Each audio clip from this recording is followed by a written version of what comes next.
আসসালামু আলাইকুম। ওয়ালাইকুম আসসালাম। কেমন আছো? আলহামদুলিল্লাহ, তুমি কেমন আছো? ভালোই আছি। কি ব্যাপার, কোত্থেকে আসলে? আরবি পড়ে? হ্যাঁ। ভালো পড়া পারিছো? হ্যাঁ।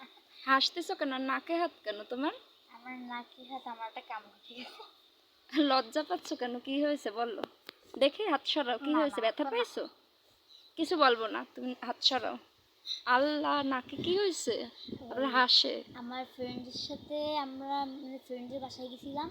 ওরা বলছে কি নাক খুঁজলে না শোনা বেড়ায় হ্যাঁ? 111 বার। তারপর আমার এরকম কামড় উঠছে। আল্লাহ, তুমি কি বোকা? আমি কি জানি, ওরা আমার বলছে তাই। মানে কি সোনা টোনা পাইছো কিছু? না। চিন্তা করা যায়? তুমি এত বড় বোকা যে তোমারে বললো 120 বার নাক খোঁচাবে আর সোনা বেরোবে। এটা কি সম্ভব আদৌ? ও, আমি বলছি কি এইটা আর হবে না। এখন এই যে দাগ কিভাবে যাবে? যাবে 3-4 আর দিন। তুমি তোমার ফ্রেন্ডের কিছু বলো নাই যে তোমাকে বোকা বানাইছো? আবার আমার ফ্রেন্ডসের বোনও করছিল, তারপরে তারও না খেয়ে হয়েছিল। এখন তোমরা দুই ফ্রেন্ড মিলে, হুম। মানে তোমার বোন আর তুমি মিলে তোমার ওই ফ্রেন্ডের নাকটা ঘুষি দিয়ে ফাটাই দিয়ে এসো, যাও। কি অবস্থা আল্লাহ!